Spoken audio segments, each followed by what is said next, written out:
call it America's $11 trillion advantage, consumer spending is likely to steer the U.S. economy safely through the shoals of deteriorating global growth and turbulent financial markets.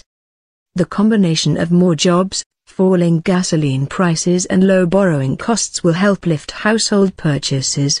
Such tailwinds probably matter more than Europe's struggles or the slackening in emerging markets that caused the Dow Jones Industrial Average last week to erase its gains for the year.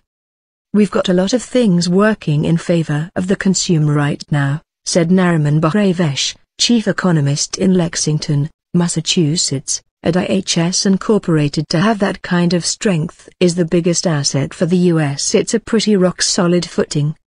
Household purchases make up almost 70% of the $16.8 trillion U.S. economy and have climbed an average 2% in the recovery that's now in its sixth year.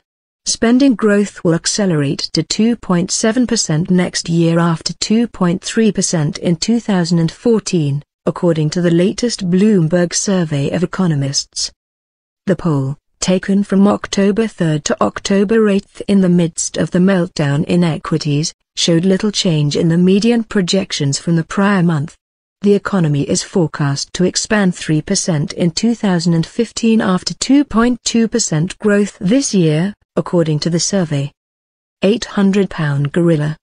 "We've got the proverbial 800-pound gorilla, the consumer," said Joseph Lavogna, chief U.S. economist at Deutsche Bank Securities Incorporated in New York. "Households are more fixated on the good news here, and a big part of that is the labor market. The U.S. is going to be pretty immune to the rest of the world." Economic weakness in Europe, slowing growth in China and tensions in the Middle East sparked a $3.5 trillion loss in value for global equities through last week since a record in September. Brent crude oil yesterday sank to an almost four-year low and the dollar has climbed almost 5% since June. The International Monetary Fund cut its forecast for international growth in 2015 and said the euro area faces the risk of a recession. The Washington-based lender trimmed projections for emerging markets including Brazil and Russia, while raising them for the U.S. In a slowing global growth environment, a consumer-dependent economy is a good thing, said Dean Makey, chief U.S. economist at Barclays plc in New York and a former Federal Reserve economist who specialized in researching household finances. Resilient spending is one reason the U.S. outlook remains positive. Lower costs. Cheaper prices at the gas pump and lower home heating bills will allow Americans to stretch their paychecks, and history shows the potential dividends. In the late 1990s, growth and household purchases picked up as global oil prices weakened more in the aftermath of the Asian financial crisis, Makey said.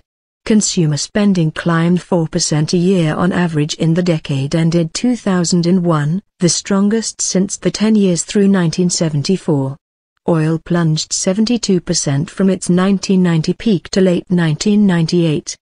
This year, the cost of crude has slumped 21% since a June high as supplies build and overseas demand cools. That bolsters our view that U.S. consumption will be solid even as growth slows elsewhere, said Makey, who projects consumer spending will accelerate to 3% in the second half of 2015, after increasing 2.5% in each of the prior four quarters. Gasoline prices. The average nationwide price of a gallon of gas is down 13% from a high in April, figures from AAA, the largest U.S. motoring organization, showed. A 15% drop reduces consumer prices by 0.75 percentage point and boosts spending power by $60 billion, at an annual rate, according to Morgan Stanley research published October 10. Along with cheaper fuel bills and progress in the job market, households have seen their wealth surge by $15 trillion in the past 2 years, Peter D'Antonio, an economist at Citigroup Global Markets Incorporated in New York, wrote in a research note. What's more, for the first time in 4 years fiscal policy won't be a drag on incomes, another reason spending may grow 3% or faster in the coming year, he said. Wage growth will pick up as monthly hiring gains averaging 227,000 so far in 2014 outpace last year's 194,000, D'Antonio said. Disposable income, or money left over after taxes and inflation, has climbed an average 2.5% this year, more than the 1.5% since the recovery began in June 2009. Fed officials are nonetheless growing more concerned about the recent turmoil in financial markets, with some indicating they may push back the timing of any interest rate increase. Fed's Fisher. If foreign growth is weaker than anticipated, the consequences for the U.S. economy could lead the Fed to remove accommodation more slowly than otherwise, Vice Chairman Stanley Fischer said in a speech last week at the IMF's annual meetings in Washington. The hit to U.S. exports from cooling overseas demand and the dollar's appreciation, which typically affects trade with a 12 to 18-month lag, could restrain manufacturing, crimp company profits, and temper job creation, said Diane Swank, chief economist at Mesiero Financial Holdings Incorporated in Chicago. While sliding energy costs are helping consumers, they're damping prices at a time inflation is running below the Fed's goal, she said. The situation is a perverse positive, said Swank. Right now, we are working our way through the good news, and we have some momentum. The problem is, things that are helping us at this time are going to come up later. Stock prices. Even so, Americans will be able to withstand the recent slump in stock prices because their finances are stronger, Deutsche Bank's Lavogner said. Home values have rebounded and equities are still higher than they were when the recession ended 5 years ago. In addition, cheaper borrowing costs are fueling big-ticket purchases.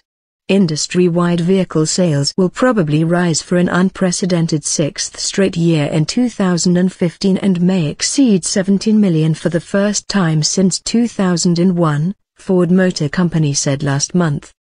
People who want to sell the U.S. consumer short are going to be disappointed, Lavogner said.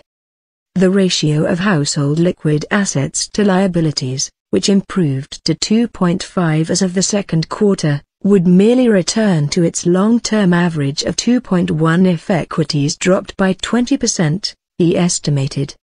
Consumers, companies. Rather than consumers, it's U.S. companies that are more exposed to weakness overseas, said Behravesh, who was the top forecaster of personal income and third best for consumer spending in the past 2 years, according to data compiled by Bloomberg. He projects consumption will grow 3% in each of the next 3 years following a 2.2% gain in 2014. Americans' purchases are also helping the nation stand out as an oasis of prosperity in the midst of a troubled world. Personal consumption has grown to 68.5% of the U.S. economy, while its share has stagnated at just more than 55% in Germany and France, Mackey said. With the U.S. more dependent on consumer spending in recent years, and growth slowing elsewhere, U.S. consumers are again a key driver of global growth, Barclays Mackey said. For investors in such an environment, consumer discretionary stocks are attractive, said Brad McMillan of Commonwealth Financial Network, the nation's largest closely held independent broker-dealer.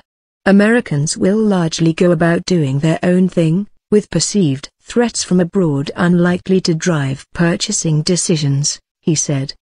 I just don't see a link between economic troubles overseas and the notion that the consumer is not going to buy a TV, said Waltham, Massachusetts-based McMillan, whose firm oversees $86 billion. For the average American, the connection with these other concerns is very, very loose. They don't live in the world, they live in the U.S.